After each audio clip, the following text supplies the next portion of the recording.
a natureza original da igreja. Então, Atos capítulo... Vamos pular para o Atos capítulo 2, vai? Nós conhecemos muito bem que em Atos Jesus apareceu, Atos capítulo 1, Jesus apareceu com provas incontestáveis aos seus discípulos, né, depois de haver padecido, permaneceu 40 dias com eles, subiu aos céus à vista dos discípulos. Em Atos capítulo 2, a partir do versículo 1, é o dia de Pentecostes, o Espírito Santo desce, aqueles discípulos são cheios do Espírito Santo, começam a falar em outras línguas. Isso chama a atenção de todo o povo que estava na cidade de Jerusalém. Eles começam a criticar, dizendo que eles estavam embriagados. Então, no versículo 14 de Atos 2, Pedro se levanta, chama a atenção desse povo e começa a compartilhar o evangelho com essa turma toda. No versículo 37, esse povo viu essa mensagem de Pedro, teve uma reação. Olha a reação deles aí no versículo 37, ó. Ouvindo eles estas coisas, compungiu-se-lhes o coração e perguntaram a Pedro e aos demais apóstolos: que faremos? Irmãos, o que significa coração compungido? Afligido, aflição, quebrantado, tocado. As palavras de Pedro fez sentido para eles, foi como um martelo que esmiuça a penha, uma espada que penetrou no coração daquela turma, e eles ficaram compungidos e perguntaram a Pedro: que faremos? No versículo 38 de Atos 2, Pedro responde, acompanha aí comigo. Responde-lhes Pedro: aceitem a Jesus como único e suficiente Salvador e sereis salvos, amém? Amém ou não? Por que amém? Arrependei-vos. Arrependei-vos, e cada um de vós seja batizado em nome de Jesus Cristo, para a remissão dos vossos pecados, e recebereis o dom do Espírito Santo. Márcio, peraí, você está nos dizendo que na igreja primitiva, aquelas pessoas que se convertiam não aceitavam Jesus como único e suficiente Salvador? Exatamente.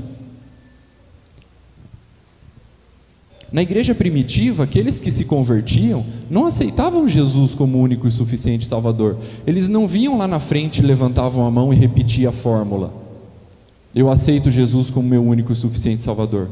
Eles se arrependiam, eram batizados e recebiam o Espírito Santo. Essa foi a resposta de Pedro.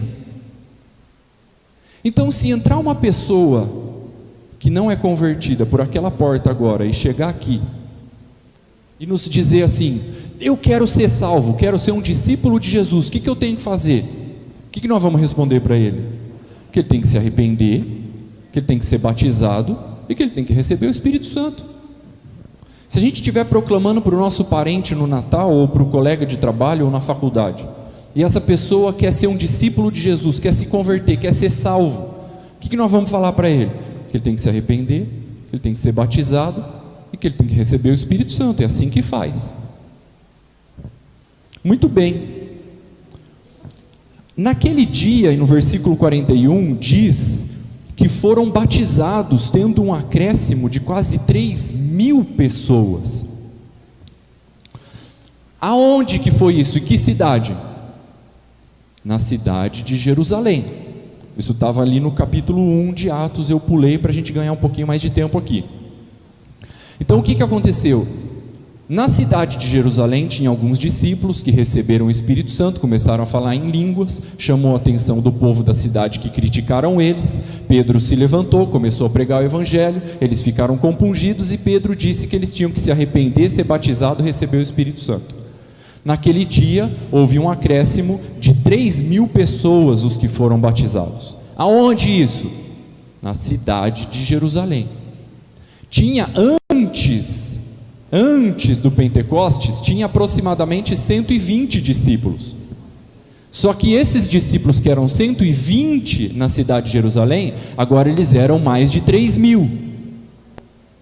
Vai guardando essa informação. Vamos pular para Atos, capítulo 4.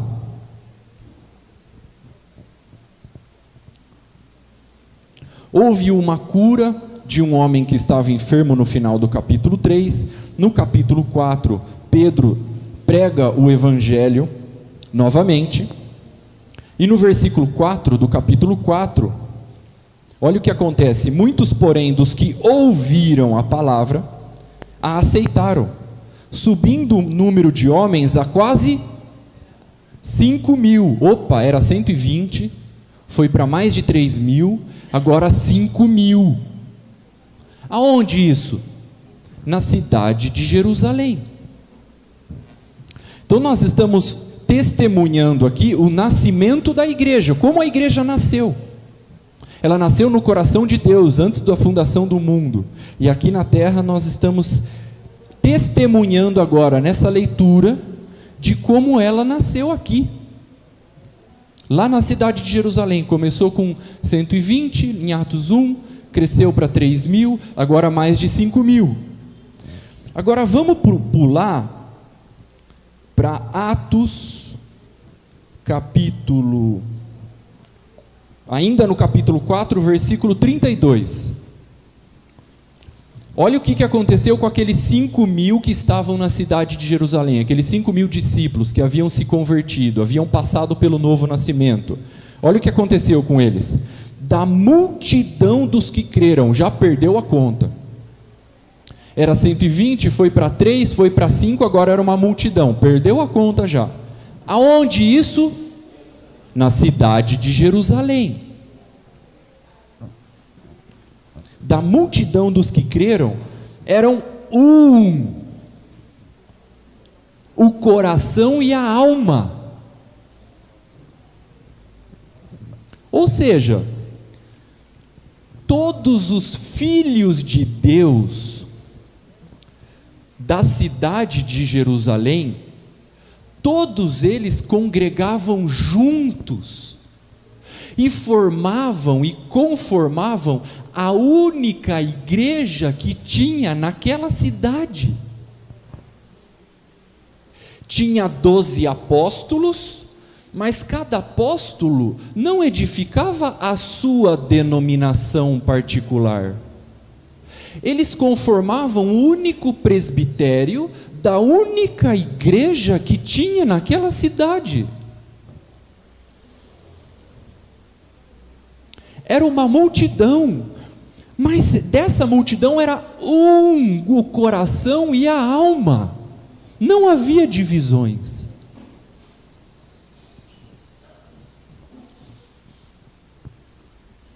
Em Atos capítulo 8, acontece uma perseguição que nós conhecemos muito bem. Olha no versículo 1, Atos 8, 1.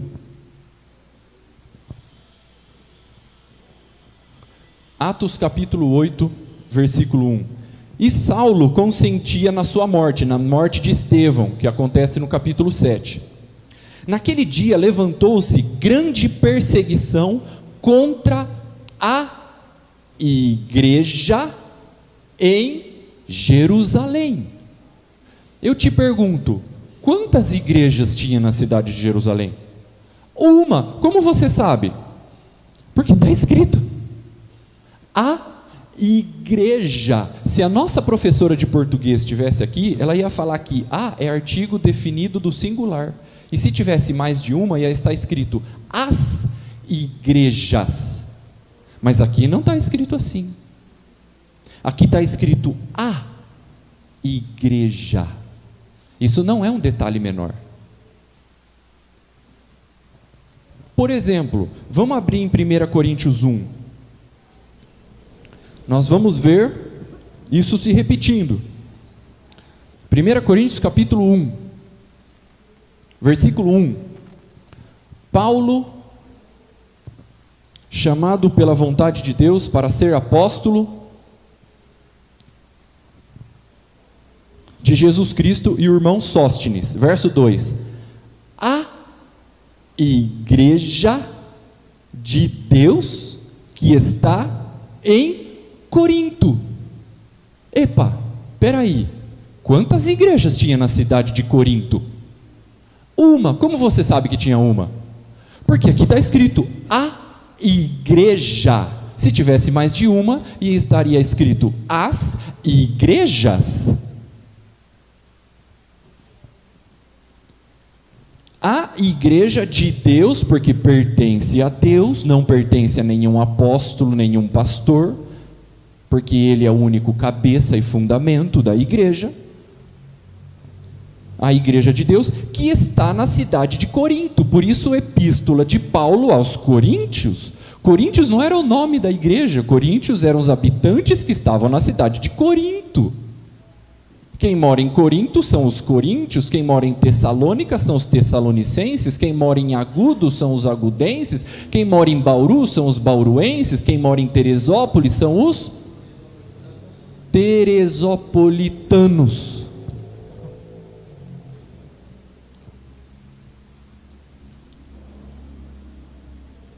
Quando a igreja nasceu na cidade de Jerusalém, ela nasceu com a sua natureza original, sem nenhuma mistura. Era uma só naquela cidade. Quando as outras cidades eram evangelizadas e o evangelho era levado nessas outras cidades, elas também observavam o mesmo princípio da sua natureza original. Era uma igreja em cada cidade, como nós estamos vendo aqui na cidade de Corinto. Por exemplo, vamos voltar agora para Atos capítulo 13. Vamos ver a igreja da cidade de Antioquia. Atos 13, 1.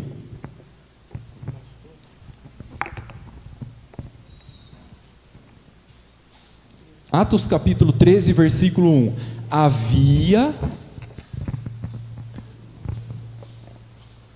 Atos 13, 1. Havia na igreja de Antioquia profetas e mestres. Tinha ministérios distintos, mas uma só igreja. Porque pode haver distintos ministérios, mas não pode haver distintas igrejas.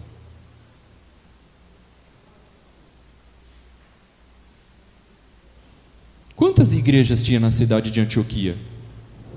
Uma. Como você sabe? Porque está escrito. Havia na igreja. Se tivesse mais de uma, ia estar escrito no plural. Como era o nome dessa igreja? Não tinha nome. Era a igreja que estava na cidade de Antioquia. Só isso.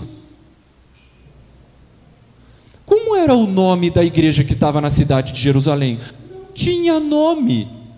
Era a igreja que estava na cidade de Jerusalém, só isso. Como era o nome da igreja que estava em Corinto? Não tinha nome. Era a igreja que estava na cidade de Corinto, só isso. Por quê? Porque a natureza original da igreja não tem nome próprio.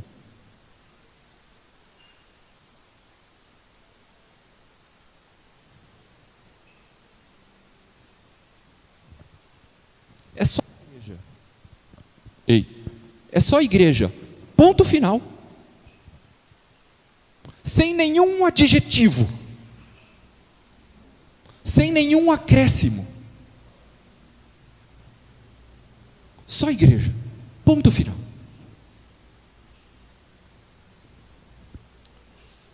A única distinção que a Bíblia faz de igreja é geográfica. A igreja que estava em Jerusalém, a igreja que estava em Antioquia, a igreja que estava em Corinto.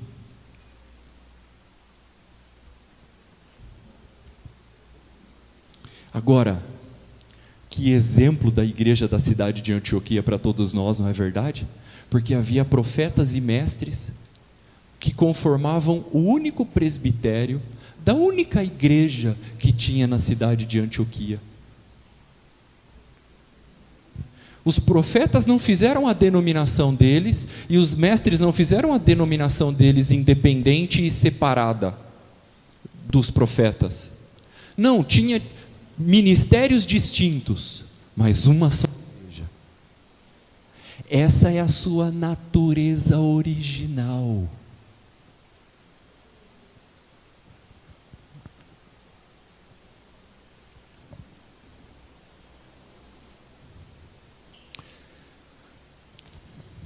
Amém, meus irmãos? Muito bem.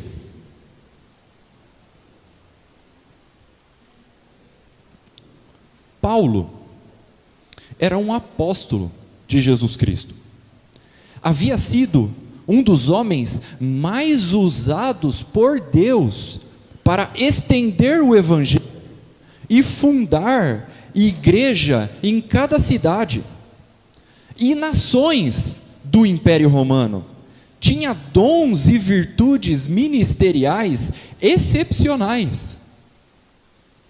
E apesar disso, jamais lhe ocorreu a possibilidade de fundar uma denominação e chamá-la de algo mais ou menos assim como Associação Internacional de Igrejas do Apóstolo Paulo.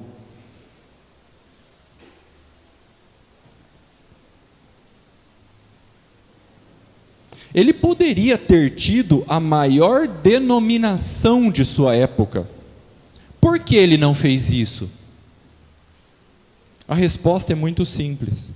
Deus lhe havia revelado o mistério de sua vontade, que é reunir todas as coisas debaixo de uma só cabeça, Jesus Cristo, e não de Paulo.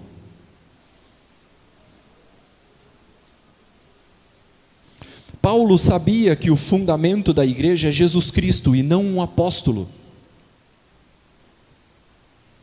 Paulo edificava sobre esse único fundamento.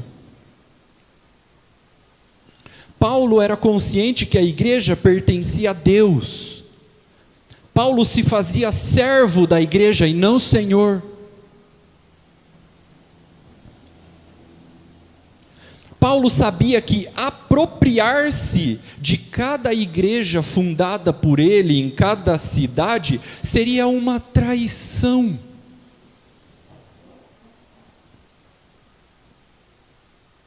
Contra Jesus Cristo.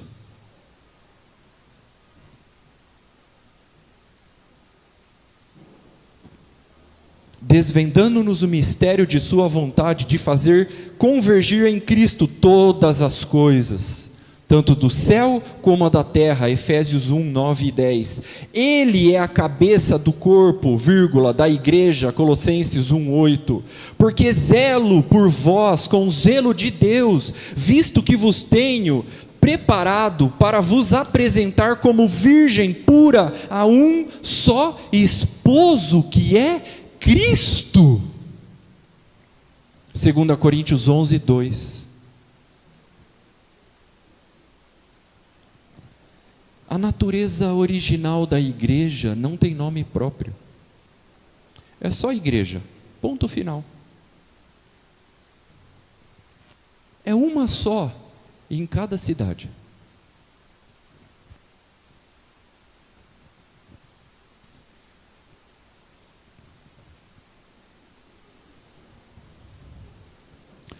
Assim também nós, conquanto muitos, somos um só corpo em Cristo, e membros uns dos outros, Romanos 12, 5. Porque nós, embora muitos, somos unicamente um pão, um só corpo, porque todos participamos do mesmo pão. 1 Coríntios 10, 17. O certo é que há muitos membros, mas um só corpo. 1 Coríntios 12, 20.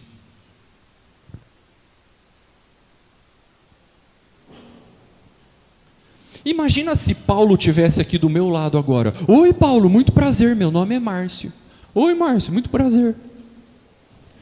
Paulo, eu tenho uma pergunta para fazer para você. Pois não? Paulo, de que igreja você é?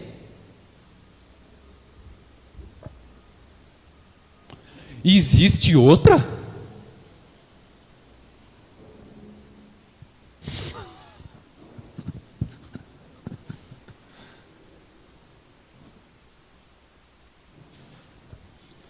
Pode haver distintos ministérios, mas não distintas igrejas.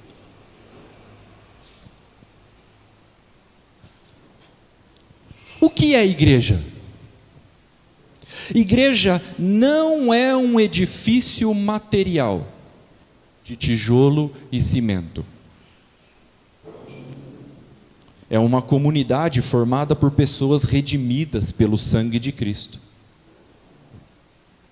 Não é uma instituição humana de caráter jurídico legal. É a família de Deus. Não é uma denominação ou associação civil ou religiosa. É a esposa do Cordeiro. Não é propriedade de nenhuma pessoa ou de um grupo de pessoas. A igreja não pertence aos pastores, nem aos padres, nem ao Papa, nem aos apóstolos.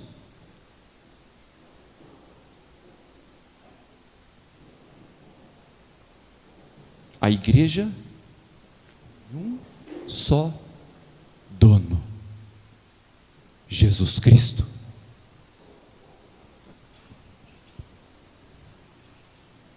A igreja é o povo de Deus, o corpo de Cristo, o templo do Espírito Santo. Não tem nome próprio, é simplesmente igreja.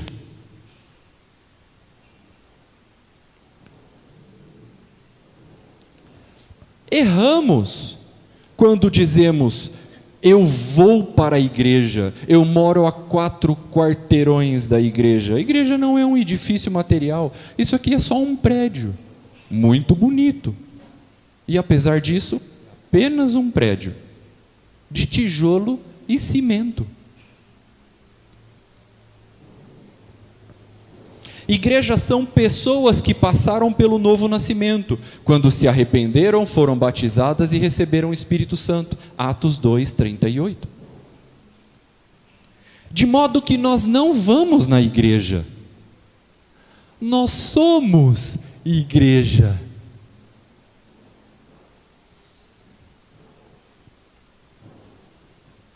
Se Pedro, o apóstolo, estivesse aqui do meu lado agora, e eu falasse: oi Pedro, muito prazer, meu nome é Márcio. Oi Márcio, muito prazer.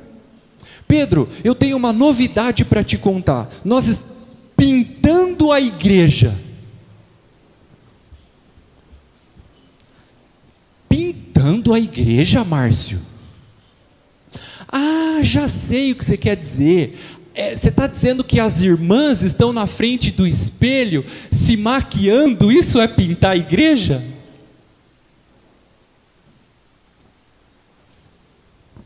Porque na cabeça deles, eles jamais imaginaram que um dia a gente ia chamar o prédio de igreja. Porque eles aprenderam direto com Jesus Cristo que igrejas são pessoas, não é um edifício material, o local de reunião.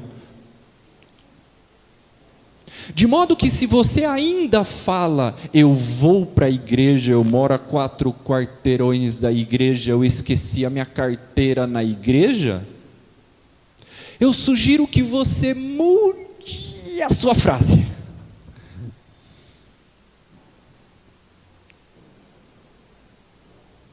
Vamos usar a criatividade, dizendo: eu vou para a reunião, eu vou para o encontro,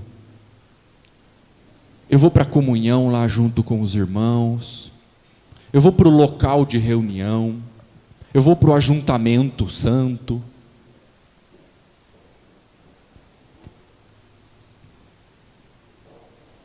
Ah, Márcio, mas eu falo que eu vou para a igreja só para as pessoas entenderem.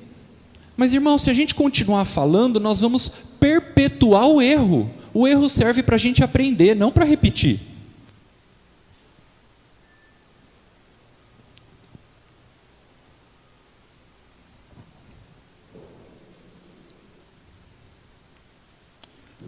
Nós não vamos na igreja. Nós somos igreja. A primeira ameaça de divisão que a igreja teve foi em Atos 15. Desceram alguns elementos, indivíduos, a Bíblia diz, da Judéia e começaram a semear algumas informações no meio dos discípulos, afirmando que se eles não forem circuncidados, segundo o costume de Moisés, eles não poderiam ser salvos. Isso causou uma não pequena contenda. Paulo e Barnabé subiram a Jerusalém a consultar os apóstolos, porque aquilo estava ameaçando a unidade da igreja. A Bíblia fala em Atos 15 que eles fizeram um concílio. Eles pararam tudo, pararam o evangelismo, pararam a obra social, pararam de batizar, pararam tudo. Os apóstolos e presbíteros se reuniram para examinar a questão. Epa, vamos parar tudo, porque isso está ameaçando um valor muito caro para o coração de Deus, e a unidade da igreja. Graças a Deus eles se reuniram, resolveram o problema, e isso não passou de uma ameaça, e a igreja não foi dividida, graças a Deus. Graças a Deus. A segunda ameaça de divisão foi a igreja que estava na cidade de Corinto. Vamos voltar para 1 Coríntios 1? 1 Coríntios capítulo 1, versículo 1. 1 Coríntios capítulo 1, versículo 1. Essa foi a segunda ameaça de divisão que a igreja teve. Paulo, chamado pela vontade de Deus para ser apóstolo de Jesus Cristo, e o irmão Sóstenes, a igreja de Deus que estava em Corinto, aos santificados em Cristo Jesus, chamado para ser santos, com todos os que em todo lugar invocam o nome do Senhor Jesus Cristo, Senhor deles e nosso, graça a vós outros e paz da parte de Deus e do Senhor Jesus Cristo. Vamos pular para o versículo 10. Rogo-vos, irmãos, pelo nome de nosso Senhor Jesus Cristo, que faleis todos a mesma coisa, e que não haja entre vós, o quê? Divisões. Antes, sejais inteiramente unidos, na mesma disposição mental e no mesmo parecer. Pois a vosso respeito, meus irmãos, fui informado pelos da casa de Cloé, ó o X9,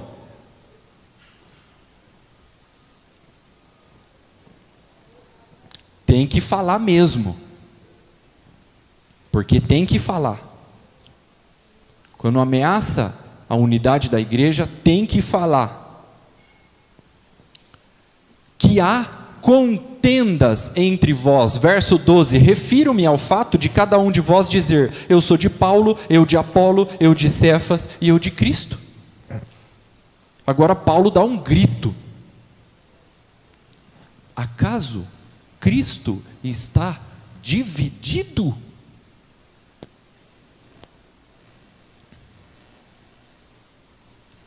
O que aconteceu? A igreja da cidade de Corinto foi fundada por Paulo, com o princípio da sua natureza original. Não tem nome próprio e é uma só em cada cidade. Só que havia uma contenda entre eles, porque quando recebia uma visita apostólica de Apolo e de Cefas, os irmãos começaram a ter preferências. Qual o problema da preferência? É porque por trás das nossas preferências está a semente da divisão. Eu prefiro Paulo. Ah não, eu prefiro Apolo. Ah não, eu prefiro Cefas. E eles queriam dividir a igreja em três. Uma do Paulo, outra do Apolo e outra do Cefas. O Cloé contou para Paulo, falou: olha, eles estão querendo dividir a igreja. Paulo, com a sua autoridade apostólica, escreve essa epístola, dizendo: impossível, não haja entre vós divisões, por acaso Cristo está dividido? E graças a Deus, essa também não passou de uma ameaça. E Paulo, com a sua autoridade apostólica, corrigiu essa ameaça de divisão da igreja. A igreja só tem um fundamento, é Jesus Cristo, por isso ela não pode ser mais de uma.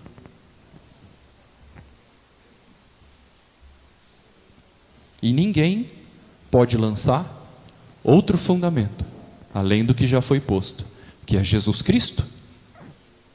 A igreja não é fundada, a igreja não é edificada sobre um conjunto de regras religiosas. A igreja não é edificada sobre uma visão que alguém relevante teve. A igreja não é edificada sobre uma revelação. A igreja não é edificada sobre um apóstolo. A igreja é edificada sobre uma pessoa, e essa pessoa é Jesus Cristo. Por isso não pode haver mais de uma igreja, porque há um só Cristo. Paulo teve essa revelação desde o princípio da sua conversão em Atos 8. Quando ele estava perseguindo a igreja, Jesus apareceu para ele no caminho para Damasco, ele caiu prostrado em terra. E qual foi a pergunta que Jesus fez para ele? Por que me persegues? Paulo estava perseguindo a igreja, e a pergunta de Jesus para ele foi: por que me persegues? Ali Paulo teve a revelação de Cristo e a igreja, que é o verso e reverso da mesma folha. Porque amar a igreja é amar a Jesus, porque Jesus e a igreja são um. Servir a igreja é servir a Jesus, porque Jesus e a igreja são um. Ferir a igreja é ferir a Jesus, porque Jesus e a igreja são um. Dividir a igreja é dividir a Jesus, porque Jesus e a igreja são um.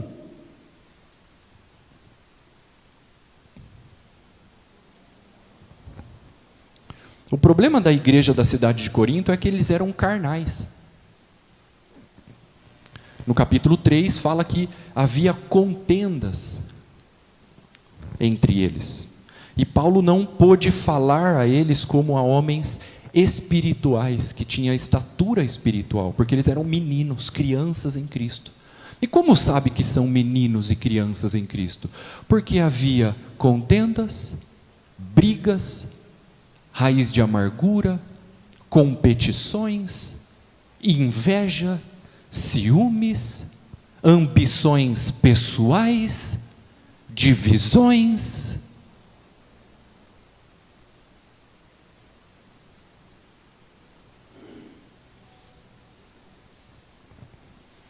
Hoje tem muitos pastores meninos, evangelistas meninos, apóstolos meninos.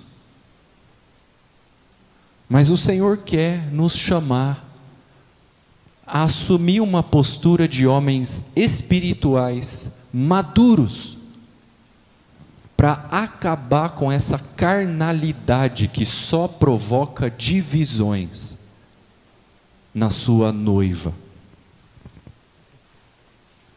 Cada pastor se levanta e funda a sua própria denominação e achamos isso normal. Não somos responsáveis pela divisão da igreja, somos herdeiros.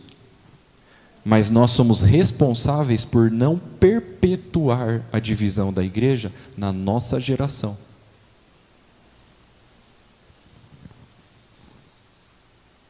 Esse é um texto de Jorge Mitião, pastor em Buenos Aires, na Argentina. A terceira ameaça de divisão foi a igreja da cidade de Éfeso. Vamos abrir em Efésios capítulo 2? Já estamos terminando e caminhando para o final. Efésios capítulo 2.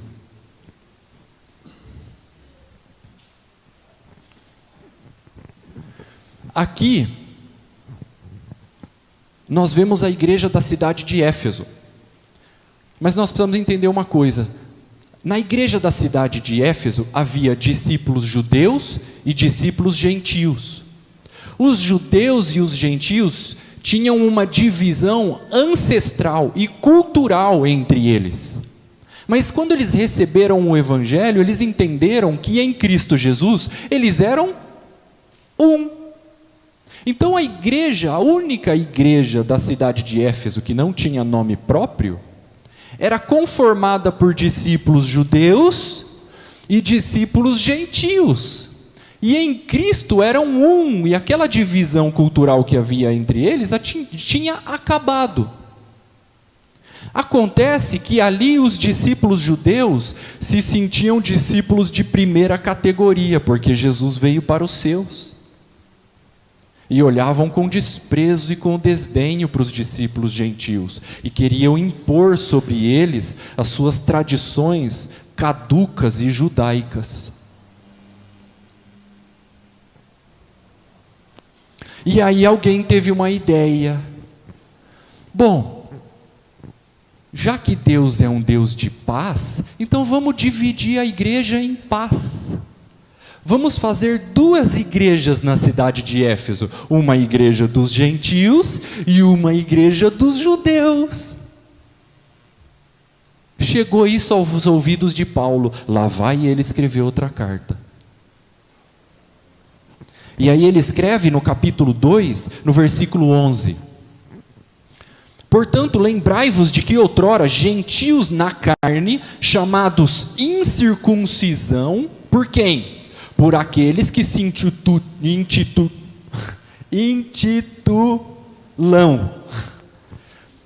circuncisos na carne por mãos humanas. Naquele tempo, vocês estavam sem Cristo. Quem? Os gentios.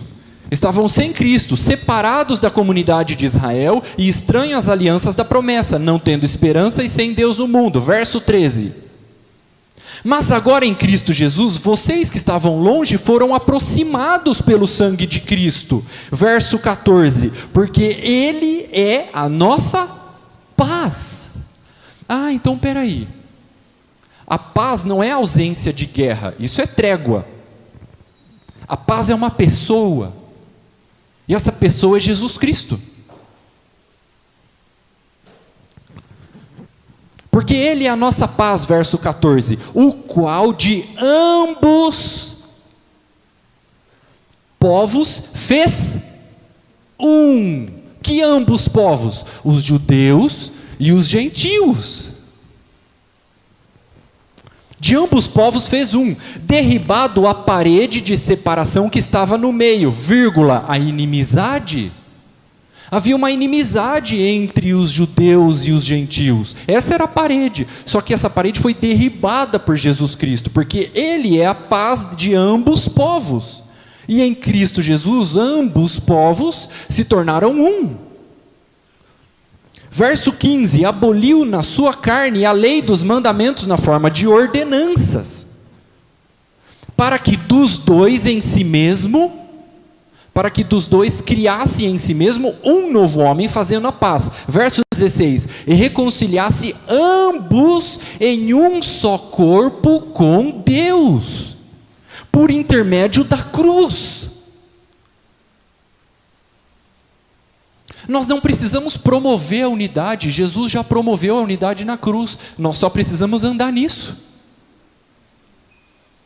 Agora, qual preço Jesus pagou pela unidade da igreja? Deu a sua vida. Em João 11, 51 e 52 diz que Jesus morreu na cruz para reunir o seu povo em um só corpo com Deus, que andavam dispersos. Jesus morreu pela unidade da igreja. O que eu e você temos feito pela unidade? Não é coerente que façamos algo menor do que isso.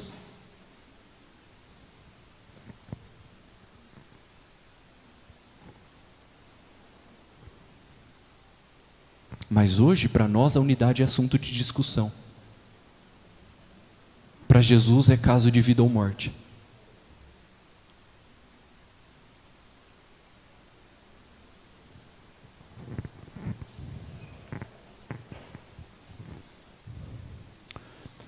Olha o capítulo 3, versículo 1, Efésios 3, 1. Por esta causa, eu, Paulo, sou prisioneiro de Cristo Jesus por amor de vós, gentios. Se é que tendes ouvido a respeito da dispensação da graça de Deus a mim confiada para vós outros, pois segundo uma revelação, me foi dado conhecer o mistério, conforme escrevi há pouco, resumidamente. Ou seja, no capítulo 2 que nós lemos agora, sobre a unidade. Esse é um mistério, que foi revelado a ele, que ele escreveu há pouco, resumidamente. Pelo que, quando ledes, podeis compreender o meu discernimento do mistério. Então ele escreveu isso há pouco, resumidamente, no capítulo 2 e continua o assunto no capítulo 3, para que todos nós aqui, quando a gente leia, a gente tenha o mesmo discernimento que ele teve do mistério. E não o nosso. Verso 5, o qual em outras gerações não foi dado conhecer aos filhos dos homens, como agora foi revelado aos seus santos apóstolos e profetas no Espírito, a saber, vírgula. Agora ele vai falar de novo o mistério. Qual é? Que os gentios são cordeiros e membros do mesmo corpo e coparticipantes da promessa em Cristo Jesus por meio do Evangelho, junto com os judeus.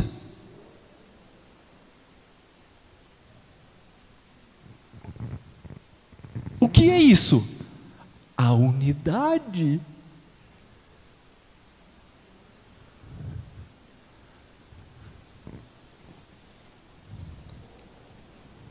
Do qual foi constituído ministro, conforme o dom da graça de Deus a mim confiada, segundo a força operante do seu poder. Essa foi a terceira ameaça de divisão da igreja. Só que, graças a Deus, não passou de uma ameaça. Foi resolvida, mais uma vez, por uma correção apostólica de Paulo. E a unidade da igreja foi mantida. Nós estamos falando aqui do século I. Nós estamos no século 21. O trabalho dos apóstolos e profetas no primeiro século foi tão bem feito que a igreja conseguiu manter a sua unidade durante 16 séculos. Em cada cidade havia uma só igreja, sem nome próprio. A igreja experimentou, no século XVI, o ponto mais baixo e obscuro da sua história. Além da perda da espiritualidade, a igreja se afundava na sensualidade, ambição por poder e riquezas materiais. Mas Deus sempre teve os seus remanescentes e Lutero se levantou como um reformador. Todos nós conhecemos a história. Na tentativa de renovar e corrigir os erros da igreja lá da cidade de Gutenberg, na Alemanha, não foi? Wittenberg, na Alemanha, ele foi excomungado, junto com outros discípulos. Isso desencadeou uma divisão atrás de outra, até chegarmos ao quadro atual de fragmentação da igreja em inúmeras denominações. Lutero, na busca de voltar a igreja para a verdade, rompeu involuntariamente outra verdade. inegociável estabelecida pelos apóstolos do Novo Testamento: a unidade indivisível do corpo de Cristo. Damos graças ao Senhor por todos os princípios bíblicos e riquezas espirituais que os reformadores nos deixaram como legado. Sem eles, não estaríamos onde estamos hoje. Mas, por sua vez, devemos confessar que a nós nos é muito difícil apagar do nosso DNA protestante a semente da divisão. Hoje herdamos uma igreja hiperdividida em milhares de denominações. A boa notícia é que Jesus prometeu edificar a sua igreja.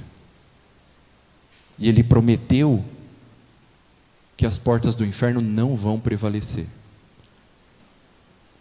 Às vezes, pensando na igreja, eu perco o sono. Deus, está uma bagunça. Eu pego esse versículo de Mateus 16, que Jesus prometeu edificar a sua igreja, coloco sobre a minha nuca e deito sobre ele.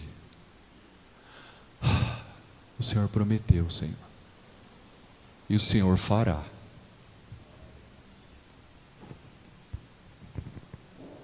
Edificarei a minha igreja e as portas do inferno não prevalecerão contra ela. Mateus 16, 18.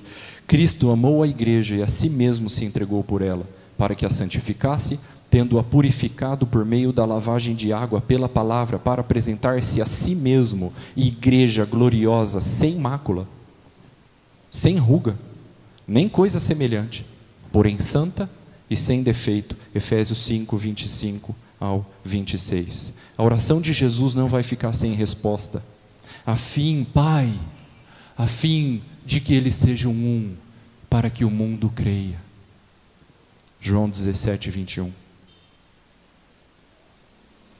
As linhas divergentes de divisão, nesses últimos anos, sofreram uma quebra e se tornaram linhas convergentes. Em cada cidade tem surgido conselhos de pastores, que ainda é muito fraco, mas já começou.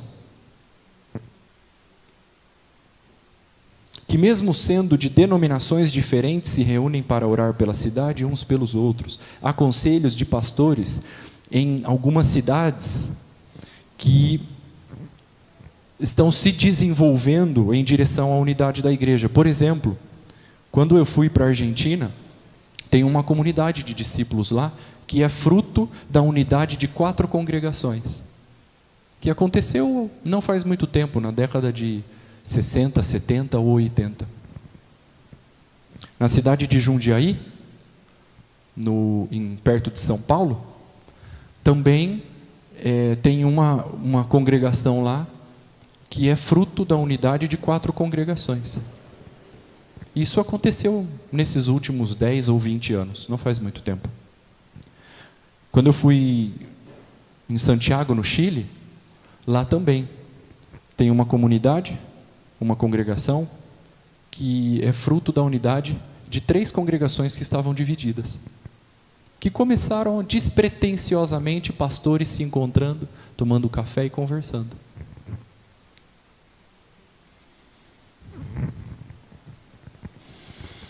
Eu gostaria de fazer uma oração aqui, hoje, juntos, pela unidade da igreja, que é um valor muito caro para o coração de Deus. Vocês concordam comigo nessa oração? Pai, por favor, Senhor, nós queremos, Senhor, te buscar em prol da tua vontade realizada, executada, praticada na nossa vida e por cada um de nós. Por favor, Senhor, por favor, Senhor, nós clamamos, nós te rogamos, nós te imploramos, nós te pedimos. Por favor, faze-nos um, Senhor. Basta com as divisões, Senhor. Por favor, Senhor, que haja perdão genuíno, que haja, Senhor, unidade. Por favor, nós queremos fazer a Tua vontade, Senhor. Nós pedimos perdão, Senhor, nessa manhã, pelas divisões, pelas contendas, pelas brigas, pela raiz de amargura, pelos ciúmes, pela inveja, pela indiferença. Em nome de Jesus, Senhor, nós te rogamos, por favor, perdoa o nosso pecado da divisão, Senhor. Por favor, Senhor, nós não queremos perpetuar a divisão na nossa geração, essa é nossa responsabilidade, Senhor. Por favor, nós somos corpo e família, nós recebemos um novo coração do Pai, para vivermos em amor, em unidade, bem vinculados uns aos outros, porque nós precisamos uns dos outros. Por favor, nos ajuda, nós te clamamos, nós acreditamos na unidade da igreja, Senhor. O Senhor entregou sua vida por isso, o Senhor não vai perder esse braço de ferro. O Senhor não entregou o seu Filho para morrer pela unidade, para perder essa guerra. Tu és vencedor, Senhor. E apesar de nós, por favor, nos guia, nos leva à unidade, a recuperarmos a unidade da Tua igreja, Senhor. Nós te clamamos, orando, te buscando, nos humilhando, nos quebrantando, pedindo perdão pelos nossos pecados. O Senhor prometeu que ia ouvir a nossa oração, ia perdoar os nossos pecados, ia sarar a nossa terra dessa maldição da divisão, Senhor. Por favor, nós confiamos no Senhor, nós colocamos os nossos olhos atentamente naquele que prometeu: eu edificarei a minha igreja, e as portas do inferno não prevalecerão sobre ela. Nós cremos, Senhor, nós acreditamos na Tua palavra, nós acreditamos e confiamos que o Senhor fará. Em nome de Jesus, nós queremos, Senhor, profetizar a unidade da igreja, junto com os meus irmãos aqui em Teresópolis, Senhor, em Agudos também. Por favor, Senhor, por favor, Senhor, por favor, Senhor, nós te clamamos, nós te rogamos, nós te imploramos. Por favor, Senhor, por favor, Senhor, em nome de Jesus, em nome de Jesus.